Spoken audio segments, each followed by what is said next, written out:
আমাদের মাফ করে দাও মাওলা। গুনাহের পাহাড় আছে, ফরিয়াদ তোমার কাছে, রহমান জানি তুমি আল্লাহ। আমাদের মাফ করে দাও মাওলা। আসসালামু আলাইকুম ওয়া রাহমাতুল্লাহি ওয়া বারাকাতুহু। আলহামদুলিল্লাহি তাফাররাদা বিল উলুহিyyati তাওহীদান ওয়া ই'যামা লা ইনকিদা'a লিমুলকিহি ওয়া লা ইনসিরামা ওয়া আশহাদু আন লা ইলাহা ইল্লাল্লাহু ওয়াহদাহু লা শারীকা লাহু তাহকীকান লিদীনিনা ওয়া ইহকামা وأشهد أن سيدنا ونبينا محمدا عبد الله ورسوله زكى الله به أرواحا وأفهاما صلى الله تعالى عليه وعلى آله وصحبه ومن تبعهم بإحسان يرجو الجنان منزلا ومقاما وسلم يا رب تسليما تسليما. أما بعد فأعوذ بالله من الشيطان الرجيم. بسم الله الرحمن الرحيم.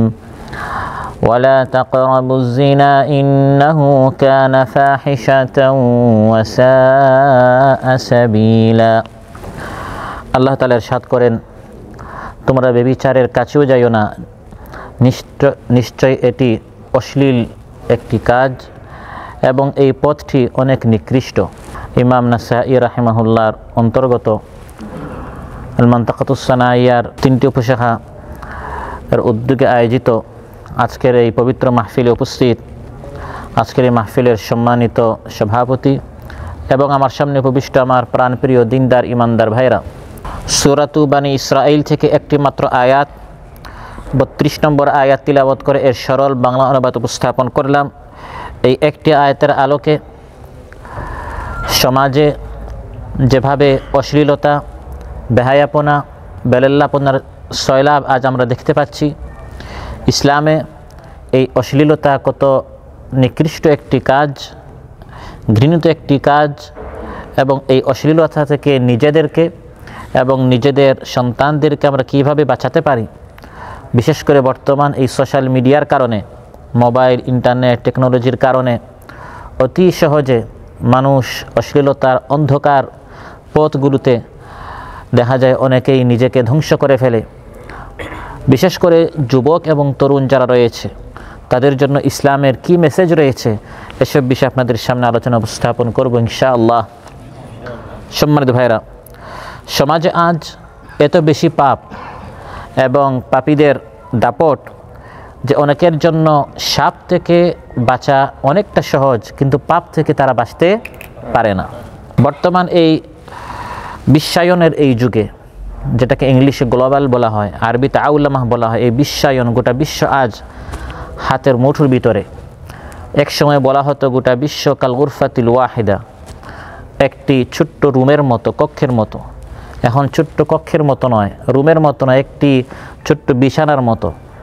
যে গোটা বিশ্বে বাহিরে ভিতরে অন্ধকারে আলোতে যা হচ্ছে, মুহূর্তের ভিতরে আপনি অডিও ভিডিও কলের মাধ্যমে, লাইভের মাধ্যমে আপনি সব কিছু এখন দেখতে পারেন।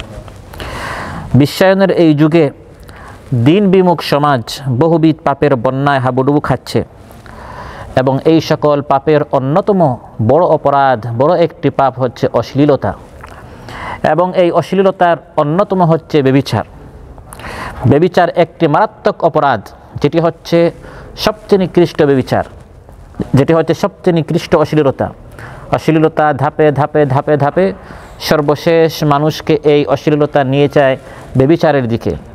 ইসলামের দৃষ্টিতে ব্যভিচার এত বড় একটি অপরাধ, শিরকের পর সবচেয়ে বড় অপরাধ হচ্ছে হত্যা, আর হত্যার পরেই সবচেয়ে বড় অপরাধ ইসলাম উল্লেখ করেছে, সেটা হচ্ছে ব্যভিচার। কত বড় একটি অপরাধ! والذين لا يدعون مع الله إلها آخر ولا يقتلون النفس التي حرم الله إلا بالحق ولا يزنون ومن يفعل ذلك يلقى أثاما يضاعف له العذاب يوم القيامة ويخلد فيه مهانا. আল্লাহ তাআলা ইরশাদ করেন, আর যারা আল্লাহর সাথে অন্য ইলা তারা স্থির করে না, কাউকে হত্যা করে না অন্যায়ভাবে, এবং তারা ব্যভিচার করে না। ইমানদারদের 3টি গুণ আল্লাহ উল্লেখ করেছেন। প্রথমত, ইমানদারেরা শিরিক করে না। 2 নম্বর, ইমানদারেরা অন্যায়ভাবে কাউকে হত্যা করে না। তাহলে শিরকের পর সবচেয়ে বড় অপরাধ হচ্ছে অন্যায়ভাবে কাউকে হত্যা করা। আর 3 নম্বরে আল্লাহ তারা উল্লেখ করেছেন ইমানদাররা ব্যভিচার করে না। তাহলে ব্যভিচারটি হত্যার পর ইসলামের দৃষ্টিতে সবচেয়ে জঘন্য অপরাধ। আল্লাহ তাআলা বলেন ইমানদারেরা এগুলো করে না। কিন্তু এই 3টি অপরাধ, শিরিক, হত্যা এবং ব্যভিচার যারা করবে, ওয়া মান ইয়াফআল যালিকা ইয়ালকা আসামা, যে বা যারা এগুলো করবে তার জন্য অনেক বড় গুনাহ রয়েছে, অনেক বড় শাস্তি রয়েছে। ইউদাআফ লাহুল আযাব, তার শাস্তি দ্বিগুণ করা হবে, 3 গুণ করা হবে, বহুবিধ এটাকে বৃদ্ধি করা হবে। ওয়া ইয়াখলুদ, এবং জাহান্নামে মুহানা, লাঞ্ছিত অবস্থায় সে জাহান্নামে নিক্ষিপ্ত হবে। নাউযুবিল্লাহ। বুখারী মুসলিমে এসেছে, হযরত ইবনে মাসউদ রাদিয়াল্লাহু আনহু বলেন, আমি রাসূল সাল্লাল্লাহু আলাইহি ওয়াসাল্লামকে প্রশ্ন করলাম, আইয়ুয যানবি ইনদাল্লাহি আকবার, আল্লাহর নিকট সবচেয়ে বড় কবিরা গুনাহ কি? রাসূল সাল্লাল্লাহু আলাইহি ওয়াসাল্লামকে প্রশ্ন করা হলো সবচেয়ে বড় কবিরা গুনাহ কি? তিনি জবাবে ইরশাদ করলেন, আন তাজআলা লিল্লাহি নিদ্দান ওয়া হুয়া খালাকাক, আল্লাহ আপনাকে সৃষ্টি করেছেন, সে আল্লাহর সাথে আপনি একজন শরীক বানাবেন, এটা হচ্ছে সবচেয়ে বড় কবিরা গুনাহ। প্রশ্ন করা হলো তারপর সবচেয়ে বড় 2 নম্বরে সবচেয়ে বড় কবিরা গুনাহ কি? রাসূল সাল্লাল্লাহু আলাইহি ওয়াসাল্লাম ইরশাদ করেন, আন তাকতুলা ওয়ালাদাকা খাশিয়াতা আন ইউতাইমা মাআকা, নিজ সন্তানকে হত্যা করা এই ভয়ে যে সে আমার সাথে খাবার খেতে পারবে কিনা, দারিদ্রতার ভয়ে যে আমি তার খাবারের ব্যবস্থা করতে পারবো কিনা, আল্লাহ তাআলা তার রিজকের ব্যবস্থা করতে পারবেন কিনা, সেই রাজ্জাকের ক্ষমতার উপর সন্দেহ করে আমি তাকে খাবার ভরণ পোষণ দিতে পারবো কিনা, এই ভয়ে সন্তানকে হত্যা করা। তাহলে সবচেয়ে বড় অপরাধ হচ্ছে আল্লাহর সাথে শিরিক করা। তিনি হচ্ছেন স্রষ্টা, আমাকে সৃষ্টি করেছেন, সেই স্রষ্টার সাথে কাউকে শরীক করা, এটি হচ্ছে সবচেয়ে বড় কবিরা গুনাহ। আর তারপরেই হচ্ছে কাউকে অন্যায়ভাবে হত্যা করা, যেমন নিজ সন্তানকে।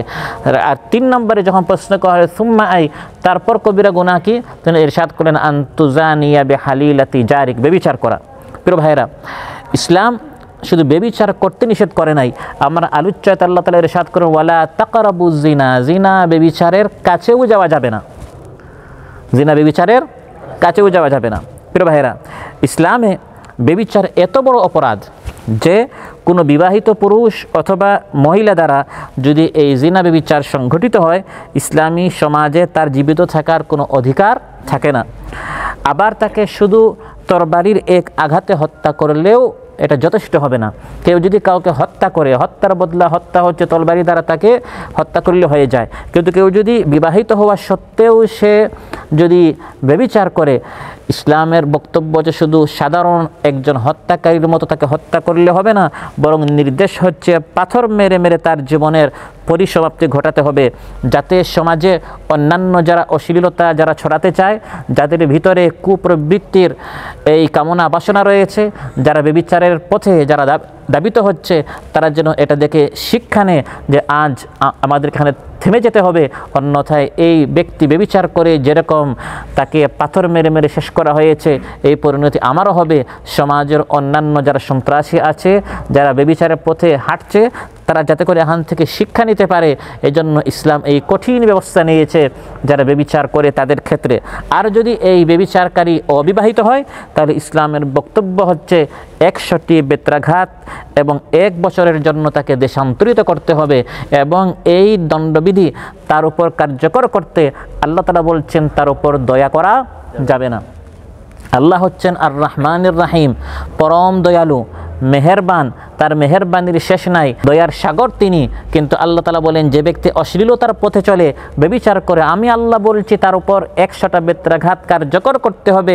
হে ঈমানদারেরা, তোমরা যদি আল্লাহ এবং পরকালে তোমাদের ঈমান থাকে, তোমরা যদি মুসলমান হও, তাহলে এই ব্যভিচারের উপর তোমরা কোনো দয়া করতে। সূরাতু আন-নূরের প্রথম আয়াতে আল্লাহ তাআলা ইরশাদ করেন, সূরাতুন আনজালনাহা ওয়া ফারাদনাহা ওয়া আনজালনা ফিহা আয়াতিন বাইয়িনাতিন লাআল্লাকুম তাযাক্কারুন। সূরা, এটি একটি সূরা আমি আল্লাহ তাআলা নাজিল করছি। আনজালনা, আমি নাজিল করছি, ওয়া ফারাদনা, এটা ফরজ করে দিয়েছি। তাহলে এই সূরার মধ্যে যে বিধানগুলো আল্লাহ তাআলা বলে দিয়েছেন, এটা সুন্নত না নফল? ফরজ। আল্লাহ নিজে বলছেন ওয়াফারাদনাহা, এই বিধানটি সমাজে প্রতিষ্ঠা করতে হবে, রাষ্ট্রে প্রতিষ্ঠা করতে হবে। সংবিধানে যদি এটা না থাকে, সংবিধানের সংস্কার করে সংশোধন করে সংবিধানের মধ্যে এটা অন্তর্ভুক্ত করতে হবে যদি তোমরা ঈমানদার হয়ে থাকো। কোরআনের আয়াত সূরাতুন নূরের প্রথম আয়াতে ওয়াফারাদনাহা, আল্লাহ বলেন আমি ফরজ করে দিয়েছি। ওয়ানজালনা ফিহা আয়াতিম বাইয়িনাত, এবং এই ক্ষেত্রে আমি আল্লাহ তাআলা স্পষ্ট আয়াত নাজিল করেছি লাআল্লাকুম তাযাক্কারুন, উপদেশ নেওয়ার জন্য। সে ফরজ বিধানটি কি? আয-যানিয়াতু ওয়াজ-যানি ফাজলিদু কুল্লা ওয়াহিদিম মিনহুমা মিআতা জালদা ওয়ালা তা'খুযকুম বিহিমা রা'ফাতুন ফি দীনিল্লাহি ইন কুনতুম তু'মিনুনা বিল্লাহি ওয়াল ইয়াউমিল আখির।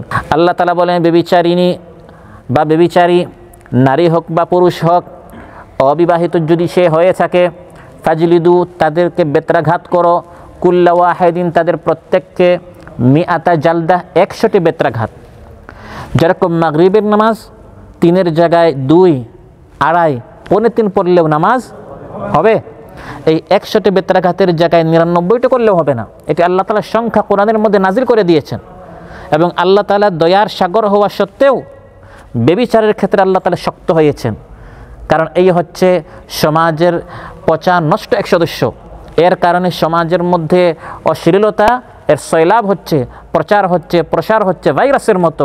এই ভাইরাসের সংক্রমণটা বন্ধ করতে হলে একে বেত্রাঘাত করে শিক্ষণীয় তাকে দণ্ড দিতে হবে, যাতে করে অন্যান্যদের চোখ খুলে যায়, অন্যান্যরা থেমে যায়, অন্যান্যরা শিক্ষা নিতে পারে। শুধু 100টা বেত্রাঘাত করতে হবে আল্লাহ তাআলা এতটুকু বলেননি। দয়ার সাগর আল্লাহ তাআলা ইরশাদ করেন ওয়ালা তা'খুযকুম বিহিমা রা'ফা, এই ব্যভিচারী এবং ব্যভিচারিণীর উপর তোমাদের যেন কোনো দয়া না আসে, কোনো দয়া করা যাবে না, কোনো করুণা, কোনো মেহেরবানি করা যাবে না। ইন কুনতুম তু'মিনুনা বিল্লাহি ওয়াল ইয়াউমিল আখির, যদি আল্লাহ এবং পরকালে তোমাদের ঈমান থাকে। আজ কথিত কিছু মুসলমান দেখা যায়, নামদারি মুসলমান, লিখনীতে, বক্তব্যে, টকশোতে বসে বসে ইসলামের এই সকল দণ্ডবিধি নমস্কারী করে যে ইসলাম হচ্ছে হাত কাটা, ইসলাম হচ্ছে গলা কাটা, ইসলাম এভাবে বর্বরতা। কিন্তু এই সকল বিধান কার্যকর না করার কারণে, একজন ব্যভিচারের এর উপর এই শাস্তি প্রয়োগ না করার কারণে সমাজে আর শত শত ব্যভিচার যে ব্যভিচার করে যাচ্ছে সেই দিকে তারা তাকায় না। এক ব্যক্তির উপর ইসলামের এই বিধানটি, শাস্তিটি, দণ্ডটি কার্যকর না করার কারণে এক হত্যাকারীর ওপর ইসলামের বিধান যদি কার্যকর করা হতো, বাকি হত্যাকারীরা যারা হত্যা করতে চাচ্ছে তারা থেমে যেত। থামতো কি না? থেমে যেত। যারা ব্যভিচার করতে চাচ্ছে, আমরা পেপার পত্রিকা খুললেই দেখি কত ঘটনা ঘটছে, এবং পেপার পত্রিকার মিডিয়ার আড়ালে আরও কত ঘটনা ঘটছে। এগুলো সব বন্ধ হয়ে যেত। রাসূল সাল্লাল্লাহু আলাইহি সাল্লাম বর্তমান এই জাহেলি জামানার মতো একটি জাহেলি জামানায় তিনি এসেছিলেন। সেখানেও জিনা ছিল, ব্যভিচার ছিল, চুরি ছিল, ডাকাতি ছিল, সব ছিল। কিন্তু তার উপর কোরআন নাজিল হয়েছে এবং মদিনায় গিয়ে তিনি এই কোরআনটি বাস্তবায়ন করেছেন, চালু করেছেন। দীর্ঘ 11 বছরে প্রতিদিন তাকে এভাবে বেত্রাঘাত করে করে এবং পাথরে মেরে মেরে মানুষকে মারতে হয় নাই। এই 11 বছরে মাত্র 2-1টা ঘটনা পাওয়া যায়। আমরা শিক্ষা কি পেলাম? 2-1টা ঘটনা, 2-1টা ব্যক্তির ওপর তিনি কার্যকর করেছেন। দীর্ঘদিন যাবৎ জাহেলি জামানায় যে ব্যভিচার চলে আসছিল, হত্যা চলে আসছিল, খুন খারাপি চলে আসছিল, চাঁদাবাজি, মস্তানি, দুর্নীতি এখন আমাদের দেশে আসে না নাই? চাঁদাবাজি কি বন্ধ হয়েছে? এভাবে মুদ্রার এপিঠ ওপিঠ, শুধু দল পরিবর্তন করলে হবে না, আদর্শ পরিবর্তন করতে হবে। চাঁদাবাজি এভাবে বন্ধ হবে না, হত্যা এভাবে বন্ধ হবে না, খুন খারাপি এভাবে বন্ধ হবে না। রক্ত গিয়েছে, রক্ত শুধু যাবেই, যেতেই থাকবে, কিন্তু চাঁদাবাজি, মাস্তানি, দুর্নীতি বন্ধ হবে না যতক্ষণ পর্যন্ত কোরআনের এই ফরজ বিধানগুলো, আল্লাহ বলছেন ওয়াফারাদনা, আমি ফরজ করে দিয়েছি, এই ফরজ বিধানগুলো যদি কার্যকর করা হয়, যে ব্যক্তি চাঁদাবাজি করছে এই ব্যক্তি হচ্ছে চোর, মানুষের মাল চুরি করছে। যেরকম চোরের হাত কাটতে হয়, চাঁদাবাজদের হাত কাটতে হবে। কোরআন 4টি শাস্তি কার্যকর করতে বলেছে, 4টির মধ্যে যে কোনো একটি। আর ইউকাত্তালু, চাঁদাবাজি করতে গিয়ে সে যদি কাউকে হত্যা করে তাকে কাতল করতে হবে। আও ইউসাল্লাবু, যদি সে কাউকে হত্যা করে সম্পাদনে এবং কাউকে ভয় দেখায়, এই চাঁদাবাজদেরকে ফাঁসির কাস্টে ঝুলাতে হবে। আও তুকাত্তা আইদিহিম ওয়া আরজুলহুম মিন খিলাফ, বা উল্টো দিক দিয়ে হাত পা কেটে দিতে হবে। আও ইউনফাউ মিনাল আরদ, বা দেশ থেকে তাদেরকে বের করে দিতে হবে। এরকম 2-1টা চাঁদাবাজদের ক্ষেত্রে যদি আইন বাস্তবায়ন করা হতো, সব চাঁদাবাজি বন্ধ হয়ে যেত, সব দুর্নীতি বন্ধ হয়ে যেত, সব ঘুষ সুদ এবং অন্যায়ভাবে মানুষের মাল গ্রাস করা, আত্মসাৎ করা, ভক্ষণ করা সব রাস্তা বন্ধ হয়ে যেত। ব্যভিচার, হত্যা, খুন খারাপি এগুলো সব বন্ধ হয়ে যেত। অতএব অতীতে আমরা বিভিন্ন আদর্শ দেখেছি বিগত অর্ধ শতাব্দী, এখন আমাদেরকে কোরআনের ফরজ বিধান আমরা সামনে প্রতিষ্ঠা করতে চাই ইনশাআল্লাহ। অনেকেই আমাদেরকে অনেক সোনালি রূপালী বিভিন্ন স্বপ্ন দেখিয়েছে, ক্ষমতায় গেলে আমরা ঘরে ঘরে খাবার দিব, ঘরে ঘরে কারেন্ট দিব, ঘরে ঘরে নেট পৌঁছে দিব, কিন্তু আমরা শান্তি পাই নাই, নিরাপত্তা পাই নাই। ঘরে ঘরে আমরা লাশ পেয়েছি, ঘরে ঘরে আমরা ধন সম্পদ লুণ্ঠনকারী পেয়েছি। জায়গা জমিন মানুষ কিনতে গিয়েছে, সেখানে মানুষের সাক্ষাৎ হয়েছে চাঁদাবাজদের সাথে। অফিসে মানুষ গিয়েছে নিজের কাগজ উঠানোর জন্য, নিজের কাজে অফিসে গিয়েছে, সেখানে দুর্নীতিদের সাথে, দুর্নীতিবাজদের সাথে সাক্ষাৎ হয়েছে, ঘুষখোরদের সাথে সাক্ষাৎ হয়েছে। ব্যাংকে গেল, সেখানে সুদখোরদের সাথে সাক্ষাৎ হয়েছে। মানুষ তাদের স্বপ্নের সে বাংলাদেশ পায় নাই। স্বপ্নের বাংলাদেশ সূরাতুন নূরের প্রথম আয়াতে আল্লাহ বলছেন, ওয়া ফারাদনাহা, আমার ফরজ বিধান বাস্তবায়ন করো, দেশে শান্তি পাবে। সুবহানাল্লাহ। অতএব সম্মানিত ভাইরা, রাসূল সাল্লাল্লাহু আলাইহি ওয়াসাল্লাম মদিনায় যাওয়ার মাত্র 11 বছরের ভিতরে যে সমাজে দীর্ঘদিন যাবৎ অশ্লীলতা, বেহায়াপনা, বেলাল্লাপনার ছয়লাভ ছিল, তিনি কিভাবে সব বন্ধ করে দিলেন? কোরআনের আইন প্রতিষ্ঠার মাধ্যমে। কিসের মাধ্যমে? কোরআনের আইন বাস্তবায়ন করার মাধ্যমে। তিনি শুধু ব্যভিচার বন্ধ করেন নাই, ব্যভিচারের পথ বন্ধ করে দিয়েছেন। সুবহানাল্লাহ। মানুষ শুধু ব্যভিচার থেকে দূরে যায় নাই, ব্যভিচারের পথ থেকে মানুষ দূরে চলে গেছে। ব্যভিচারের আর কোনো রাস্তা খোলা ছিল না, মুক্ত ছিল না। ইসলাম ওয়ালা তাকরাবুজ জিনা বলেছে, তোমরা ব্যভিচারের কাছেও যাইও না, অশ্লীলতার কাছেও যাইও না। এই অশ্লীলতার পথগুলো, রাস্তাগুলো ইসলাম কীভাবে বন্ধ করেছে? 1 নাম্বার, ইসলাম সেই সকল লোকদের প্রশংসা করেছে যারা অশ্লীলতা থেকে দূরে থাকে, লজ্জাস্থানের হেফাজত করে, নিজের সতীত্বের হেফাজত করে, বেহায়াপনা, অশ্লীলতা থেকে যারা দূরে থাকে, এই সকল লোকদের ইসলাম প্রশংসা করেছে। আর যারা নিজের লজ্জাস্থানের হেফাজত করে না, ইসলাম তাদের নিন্দা করেছে। সূরাতুল মুমিনুন শুরুতে আল্লাহ রাব্বুল আলামিন ইমানদারদের প্রশংসা করেছেন, ক্বাদ আফলাহাল মুমিনুন। আল্লাহ তাআলা বলেন ইমানদাররা হচ্ছে সফল, ইমানদাররা হচ্ছে কামিয়াব। প্রশ্ন হচ্ছে সেই সকল ইমানদার কারা? প্রথম আয়াতে আল্লাহ বলেন সেই ইমানদার হচ্ছে তারা আল্লাযীনা হুম ফি সালাতিহিম খাশিউন, যারা নিজেদের নামাজে বিনয়ী। তাহলে সফল ইমানদার হতে প্রথমে নামাজে বিনয়ী হতে হবে। এভাবে আল্লাহ তাআলা সফল ইমানদারদের কয়েকটি গুণাবলী উল্লেখ করেছেন। এর মধ্যে একটি হচ্ছে ওয়াল্লাযীনা হুম লিফুরুজিহিম হাফিজুন, যারা নিজেদের লজ্জাস্থানের হেফাজত করে। সুবহানাল্লাহ। তারপর ওয়াল্লাযীনা হুম আলা সালাওয়াতিহিম ইউহাফিজুন, যারা নামাজের হেফাজত করে। তাহলে সফল ইমানদার হতে হলে, কামিয়াব ইমানদার হতে হলে, একদিকে যেমন নামাজের আমরা পাবন্দি করে হেফাজত করি, তেমনিভাবে আমাদেরকে লজ্জাস্থানের হেফাজত করতে হবে। অশ্লীলতা থেকে, বেহায়াপনা থেকে ইমানদারদেরকে দূরে থাকতে হবে।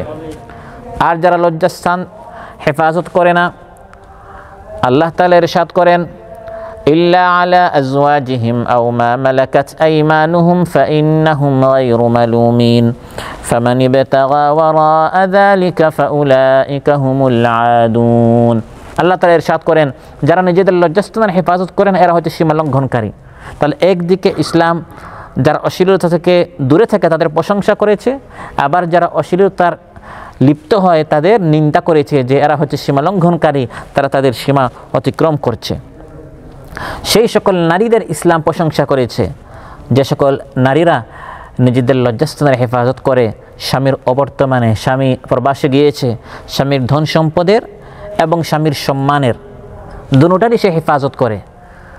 স্বামীর যেমন ধন সম্পদ রেখে যাওয়া যে অর্থ রয়েছে এটা সংরক্ষণ করে, ঠিক তেমনিভাবে স্বামীর যে মানসম্মান আছে সেই মানসম্মান, ইজ্জত, আবরুর সে হেফাজত করে। কোরআন সেই ইমানদার নারীদের সম্পর্কে বলছে, ফাসসালিহাতু কানিতাতুন হাফিযাতুল লিল গায়বি বিমা হাফিযাল্লাহ। ফাসসালিহাত, নেককার নারী হচ্ছে তারা, নেককার স্ত্রী হচ্ছে তারা, কানিতাত, যারা তাদের স্বামীর অনুগত, হাফিজাতুল লিল গায়ব, স্বামীর অনুপস্থিতিতে স্বামীর হেফাজত করে, বিমা হাফিজাল্লাহ, যেটা হেফাজত করার আল্লাহ হুকুম করেছেন।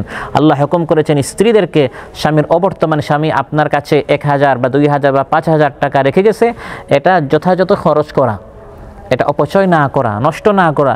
ঠিক তেমনিভাবে স্বামীর অবর্তমানে স্ত্রীকে তার চোখের, তার শরীরের, তার লজ্জাস্থানে হেফাজত করতে হবে।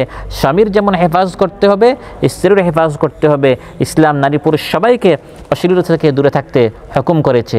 এবং নারীদের ক্ষেত্রে আদর্শ নারী হচ্ছেন হযরত মারিয়াম আলাইহিস সালাম। সুবহানাল্লাহ। রাসূল সাল্লাল্লাহু আলাইহি সাল্লাম ইরশাদ করেন, নারীদের মধ্যে 4 জন নারী, সকল নারীদের মধ্যে শ্রেষ্ঠ হচ্ছেন 4 নারী। এর মধ্যে একজন হচ্ছেন হযরত আসিয়া, কার স্ত্রী? ফিরআউনের স্ত্রী। আরেকজন হচ্ছেন হযরত আয়েশা রাদিয়াল্লাহু আনহা, রাসূল সাল্লাল্লাহু আলাইহি সাল্লামের স্ত্রী। আরেকজন হচ্ছেন হযরত খাদিজা রাদিয়াল্লাহু আনহা, আর আরেকজন হচ্ছেন হযরত মারিয়াম। তার আল্লাহ তাআলা এত প্রশংসা করেছেন যে তার নামে একটি সূরা, কোরআন একটাই সূরা আছে নারীর নামে, সেটা হচ্ছে সূরাতু মারইয়াম। মারিয়াম আলাইহিস সালামের এত সম্মান করো, কারণ তিনি অশ্লীলতা থেকে অনেক দূরে ছিলেন। সুবহানাল্লাহ। তিনি খুব লাজুক ছিলেন, লজ্জাশীল ছিলেন এবং বেহায়াপনা, অশ্লীলতা থেকে তিনি অনেক দূরে ছিলেন। আল্লাহ তাআলা নিজে তার প্রশংসা করেছেন। ওয়া মারইয়াম বিনত ইমরান আল্লাতী আহসানাত ফারজাহা। এভাবে যারা নিজেদের লজ্জাস্থানে হেফাজত করে, নারী হোক পুরুষ হোক, কোরআন বলছে আমি আল্লাহ তাআলা তাদের গুনাহগুলো মাফ করে দিব, গুনাহগুলো ক্ষমা করে দিব। ওয়াল হাফিযিনা ফুরুজাহুম ওয়াল হাফিযাতি ওয়ায-যাকিরিনা আল্লাহা কাসীরান ওয়ায-যাকিরাত আ'আদ্দাল্লাহু লাহুম মাগফিরাতান ওয়া আজরান আযীমা।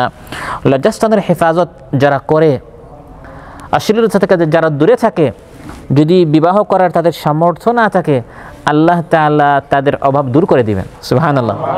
আল্লাহ তাআলা কোরআনের মধ্যে এটা বলছেন, যারা আর্থিক সংকটের কারণে বিবাহ করতে পারছে না, আল্লাহ বলছেন তোমরা নিজেদের লজ্জাস্থানে হেফাজত করো, অশ্লীলতার দিকে তোমরা ধাবিত হইও না, কারণ বিবাহ করতে পারছো না। না, সবর করো, ধৈর্য ধারণ করো, অশ্লীলতা থেকে দূরে থাকো, আমি আল্লাহ তাআলা তোমার আর্থিক সংকট দূর করবো, এটা আমি আল্লাহ তাআলা ওয়াদা করছি। সুবহানাল্লাহ। وَلْيَسْتَعْفِفِ الَّذِينَ لَا يَجِدُونَ نِكَاحًا حَتَّى يُغْنِيَهُمُ اللَّهُ مِنْ فَضْلِهِ। লজ্জাস্থানের হেফাজত করতে হলে প্রথমত নিজের চোখকে নত রাখতে হবে।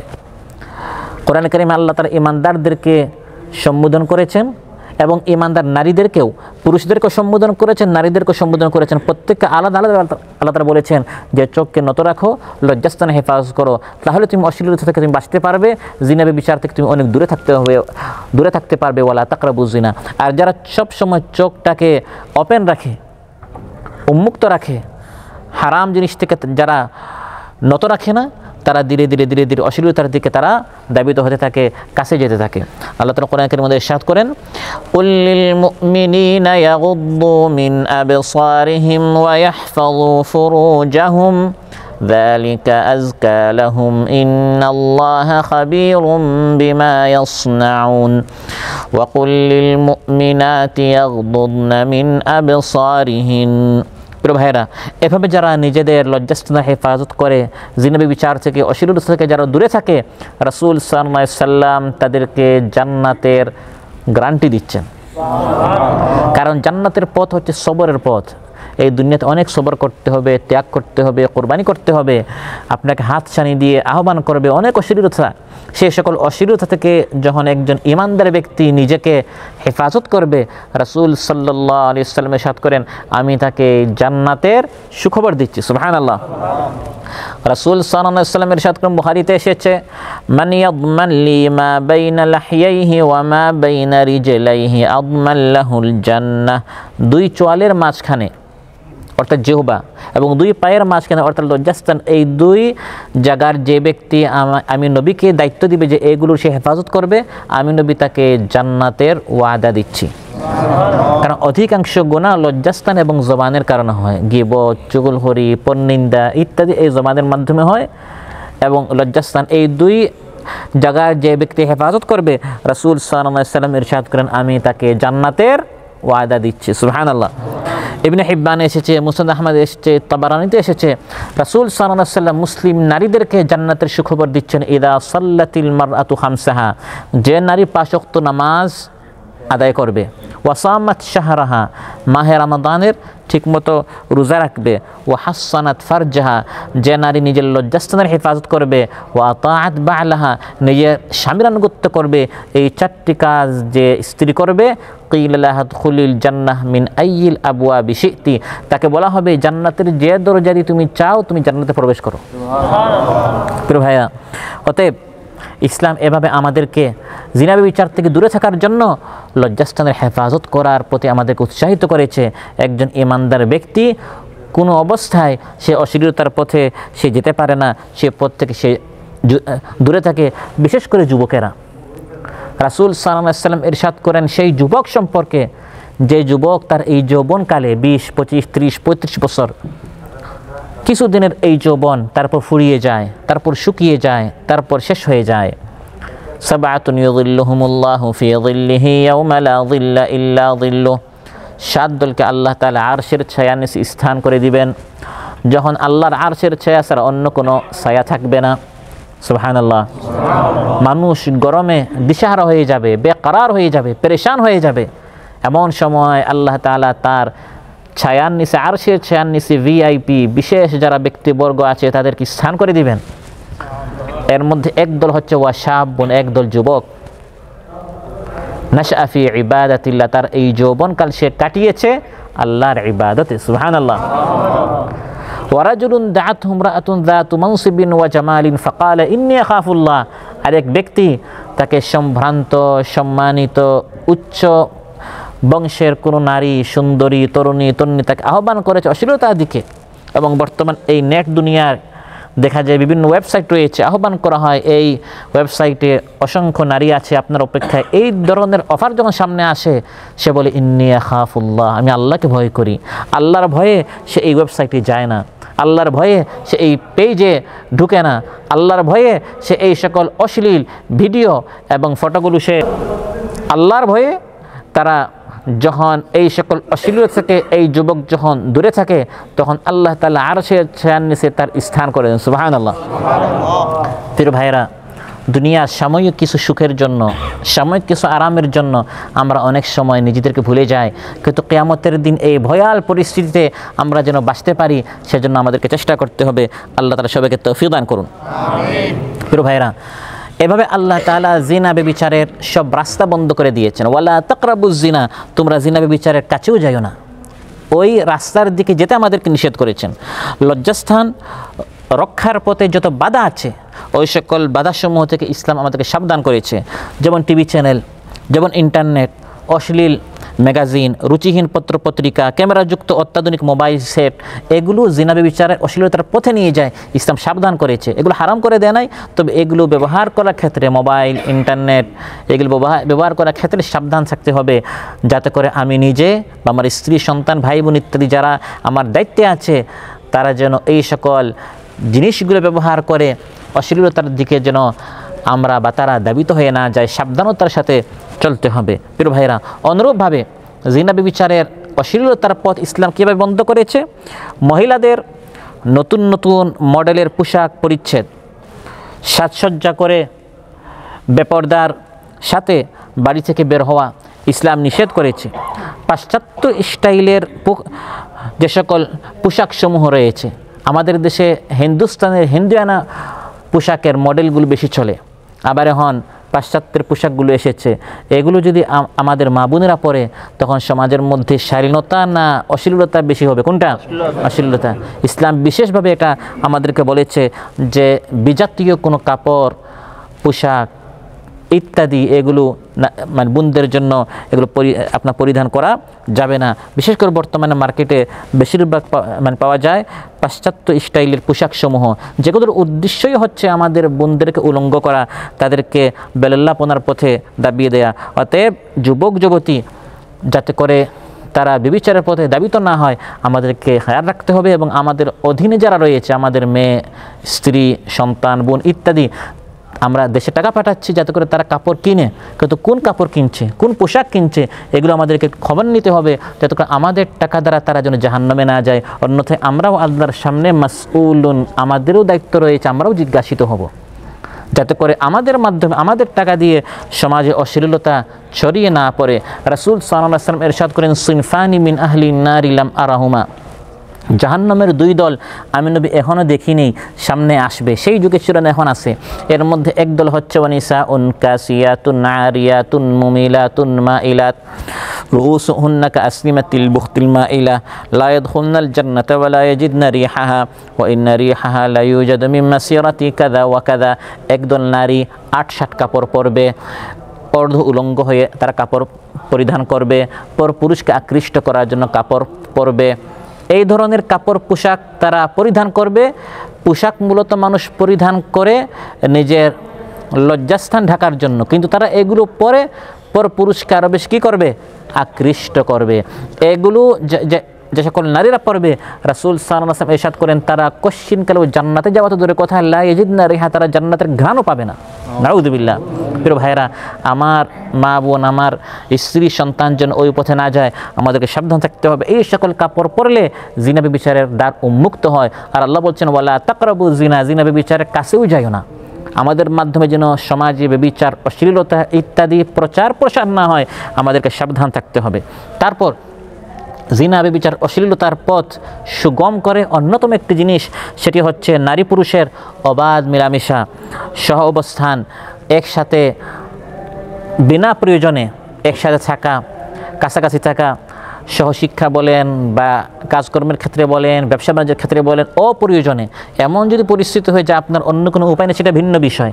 যতটুকু প্রয়োজন ততটুকু হতে পারে, কিন্তু বিনা প্রয়োজনে দীর্ঘ সময় পর্যন্ত পর পুরুষের সাথে, পর নারীর সাথে একসাথে বসা, বিনা প্রয়োজনে কথাবার্তা বলা, গায়রে মাহরাম নারীর সাথে দেখা সাক্ষাৎ করা, এবং এখানে হিজাবে খাস যেটাকে বলা হয়, খাস পর্দা, চাচাতো বোন, খালাতো বোন, ফুফুতো বোন, মামাতো বোন, তালতো বোন ইত্যাদি, এই সকল ক্ষেত্রে যে দেখা সাক্ষাৎ করা যায় না, অপ্রয়োজনীয় কথাবার্তা বলা যায় না, এটা আমরা অনেক মুসলমানরা জানি না। ফলে দেখা যায় ঘরের ভিতরে অনেক অপ্রত্যাশিত ঘটনা ঘটে।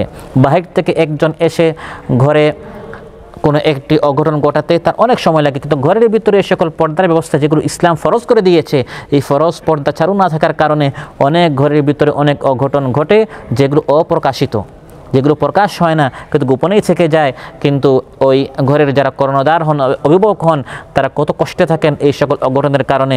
অঘটন ঘটার আগে আমাদের সাবধান থাকতে হবে। রাসূল সাল্লাল্লাহু আলাইহি ওয়াসাল্লাম ইরশাদ করেন, তিরমিজিতে এসেছে, লা ইয়াখলুওয়ান্না রাজুলুন বিমরাআতিন ইল্লা কানা শাইতানু সালিসুহুমা, যেখানে এক নারী এক পুরুষ থাকে সেখানে তৃতীয় জন, পর পুরুষের সাথে যখন এক নারী থাকে সেখানে তৃতীয় জন হয় কে? শয়তান। এজন্য এই সকল বিষয়ে কোনো ঢিলামি করা যাবে না। আপনার স্ত্রীকে রাখতে হবে, আপনার আপন ভাই হোক, আপনার চাচাতো ভাই, খালাতো ভাই বাদ দেন, আপনার আপন ভাই, তার দেবর, ওর সামনে এসে যেতে পারবে না। ইসলাম এই সকল কঠোরতা করেছে যাতে করে এই যে আমরা পেপার পত্রিকা খুললেই দেখি দেবর, শেলিকা ইত্যাদি যে সকল ঘটনা ঘটে, ইসলাম স্পষ্ট বলে দিয়েছে, আফরাআইতাল হামু ক্বাল হামুল মাউত। দেবর সম্পর্কে রাসূলুল্লাহ আপনি কি বলেন? তিনি বলেছেন, এই দেবর হচ্ছে মূল অঘটনের কারণ। যত অঘটন ঘটে অধিকাংশ হচ্ছে স্বামীর আত্মীয়র কারণে, অর্থাৎ স্ত্রী যখন স্বামীর ঘরে থাকে সেখানে স্বামীর আত্মীয়রা, তার ভাই, তার চাচাতো ভাই ইত্যাদি যারা ওই সকল ঘরে থাকে, তারা অনুমতি ছাড়া আসছে যাচ্ছে, অবাধ আসা যাওয়ার কারণে দেখা যায় আস্তে আস্তে সেখানে শয়তান, জিনা ব্যভিচার, অশ্লীলতার পথ সহজ হয়ে যায়। এই জন্য এই সকল বিষয়ে ইসলাম ওয়াফারাদনা ফরজ করে দিয়েছে। যেরকম নামাজ বাদ দিলে ফরজ লঙ্ঘন হয়, ফরজ পর্দা বাদ দিলে এটাও ফরজ লঙ্ঘন হয়, এটাও কবিরা গুনাহ হচ্ছে। আমাদেরকে সাবধান থাকতে হবে, অন্যথায় জিনা ব্যভিচার, অশ্লীলতা এভাবে সমাজে হতেই থাকবে। সম্মানিত ভাইরা, এভাবে ইসলাম আমাদেরকে জিনা ব্যভিচার হয় যে সকল কারণে এই সকল কাজ থেকে দূরে থাকতে বলেছে। তারপর যুব সমাজকে ইসলাম বলেছে দ্রুত বিবাহ করতে। দ্রুত বিবাহ করার মাধ্যমে অশ্লীলতা বন্ধ হয়, শালীনতা এর প্রচার ঘটে। রাসূল সাল্লাল্লাহু আলাইহি ওয়াসাল্লাম ইরশাদ করেন, ইয়া মা'শারাশ শাবাব, হে যুব সমাজ, মান ইসতাতাআ মিনকুমুল বাআতা ফালইয়াতাযাওয়াজ ফাইন্নাহু আগাদ্দু লিল বাসারি ওয়া আহসানু লিল ফারজি। হে যুব সমাজ, তোমাদের মধ্যে যাদের বিবাহ করার সামর্থ্য আছে দ্রুত তোমরা বিবাহ করে ফেলো, ফলে চোখ নত থাকবে, লজ্জাস্থানের হেফাজত হবে। সুবহানাল্লাহ। সম্মানিত ভাইরা, এভাবে ইসলাম এই সকল পথ বন্ধ করে দিয়েছে এবং বলেছে এই জিনা ব্যভিচার কেন নিষিদ্ধ? ইন্নাহু কানা ফাহিশা, কারণ এই ব্যভিচার হচ্ছে ফাহিশা, এটা হচ্ছে অশ্লীলতা। যে কোনো বিবেকবান ব্যক্তি বুঝে যে এই ব্যভিচারের পথটা হচ্ছে অশ্লীল পথ। কুল ইন্নামা হাররামা রাব্বিয়াল ফাওয়াহিশ, আমার রব এই অশ্লীলতা নিষেধ করে দিয়েছেন। যার রুচির বিকৃতি ঘটে নাই, যার বিবেক নষ্ট হয় নাই, যার আকল সুস্থ আছে, প্রত্যেকে এটা মানবে যে নিজের মেয়ে, নিজের স্ত্রী, নিজের সন্তান, নিজের বোন উলঙ্গ অর্ধ উলঙ্গ হয়ে পরপুরুষের সামনে নৃত্য করা, নাচ করা, এটা অশ্লীল কাজ, এটা করা উচিত নয়। যার বিবেক সুস্থ সে এটা বুঝবে, সেটা মানবে। কিন্তু যারা কুরুচি সম্পন্ন, যাদের রুচির বিকৃতি ঘটেছে, আমি অবাক হই মাঝে মধ্যে দেখি বিভিন্ন নাটকে, বিভিন্ন আপনার যখন সাংস্কৃতিক অনুষ্ঠান হয়, অসুস্থ যে সকল সাংস্কৃতিক অনুষ্ঠান, বাবারা বসে বসে খুশি হয় যে তার মেয়ে হাজারো পুরুষের সামনে সে নাচ গান করছে না। আউযুবিল্লাহ। এদের বিবেক নষ্ট হয়ে গেছে, এদের রুচি নষ্ট হয়ে গেছে। যে বাবা, যে ভাই, যে স্বামী, যে ছেলে, যাদের রুচি সুস্থ, যাদের বিবেক সুস্থ, তারা কখনো নিজের মা, নিজের স্ত্রী, নিজের সন্তান, নিজের বোনের ক্ষেত্রে এটা সহ্য করতে পারে না। সে জানে যে সকল কাজ হচ্ছে অশ্লীলতা, এটি শয়তানের পথ, এটা বন্ধ করতে হবে। রাসূল সাল্লাল্লাহু আলাইহি ওয়াসাল্লামের নিকট মুসনাদ আহমদ এসে আবু উমামা রাদিয়াল্লাহু আনহু বলেন, এক যুবক আসলো, এসে বলল, ইয়া রাসূলুল্লাহ ইযাল্লি ফি জিনা, আপনি আমাকে অনুমতি দেন, আমি ব্যভিচার করতে চাই। নাউযুবিল্লাহ। এক যুবক সাহাবাদের সামনে রাদিয়াল্লাহু আনহুম আজমাইন এসে বলল, ইয়া রাসূলুল্লাহ, আমি যুবক, আমি ব্যভিচার করতে চাই, জিনা করতে চাই। এটা শুনে চতুর্দিক থেকে লোকেরা তার দিকে তেড়ে আসলো, ধমক দিল এবং চুপ থাকতে বলল, তুমি রাসূল সাল্লাল্লাহু আলাইহি ওয়াসাল্লাম, এটা তুমি কি বলছো? মহানবী সাল্লাল্লাহু আলাইহি ওয়াসাল্লাম ছিলেন রাহমাতুল লিল আলামিন, সুবহানাল্লাহ। তিনি এরকম কঠোর ছিলেন না। ফাবিমা রাহমাতিম মিনাল্লাহি লিনতা লাহুম, তিনি দয়ালু ছিলেন, নরম দিল ছিলেন, কঠিন কঠোর কর্কশ রূঢ় স্বভাবের ছিলেন না। তিনি বললেন, উদনু, একটু কাছে আসো। তারপর সুন্দর করে তাকে বুঝালেন, কারণ তার বিবেকটা সুস্থ ছিল, তার রুচিটা সুন্দর ছিল, তাকে বুঝিয়েছেন, সে বুঝেছে। তাকে বললেন, আতার দাহুলি উম্মিকা, হে যুবক, তুমি যে কাজটা করতে চাচ্ছ, ব্যভিচার জিনা করতে চাচ্ছ, তুমি কি এই কাজটা তোমার মায়ের ক্ষেত্রে করা হোক, এটাকে তুমি চাও? সে বলল, লা ইয়া রাসূলুল্লাহ, এটা আমি কোনো সহ্য করব না। মহানবী সাল্লাল্লাহু আলাইহি ওয়াসাল্লাম ইরশাদ করলেন, ওয়ালান নাসু ইয়ারদাউনাহু লিউম্মাহাতিহিম, কেউ চায় না তার মায়ের সাথে এই কাজ করা হোক। সুবহানাল্লাহ। কত সুন্দর যুক্তির মাধ্যমে তার বিবেকে তিনি তাকে বুঝিয়ে দিচ্ছেন যে এই কাজ করা কোনো বিবেকমানের জন্য জায়েজ নয়। তারপর জিজ্ঞাসা করলেন, আতারদাহু লিউখতিকা, তোমার বোনের জন্য, লিবিনতিকা, তোমার মেয়ের জন্য, লি আম্মাতিকা, তোমার ফুফুর জন্য, লি খালাতিকা, তোমার খালার জন্য? প্রত্যেকবার সে বলে, না, আমি চাই না আমার মেয়ের সাথে, বোনের সাথে, খালার সাথে, ফুফুর সাথে এটা কেউ করুক। এবং প্রতিবার মানুষ সাল্লাম বলেছেন যে মানুষও চায় না তাদের মেয়ের সাথে, তাদের ফুফুর সাথে, খালার সাথে, বোনের সাথে এটা কেউ করুক। তখন সেটা বুঝতে পেরেছে এবং সে তাওবাহ করেছে এবং মহানবী সাল্লাল্লাহু আলাইহি ওয়াসাল্লাম তার জন্য দোয়া করেছেন, আল্লাহুম্মা তাহহির কালবাহু ওয়া হাসসিন ফারজাহু ওয়াগফির যামবাহু।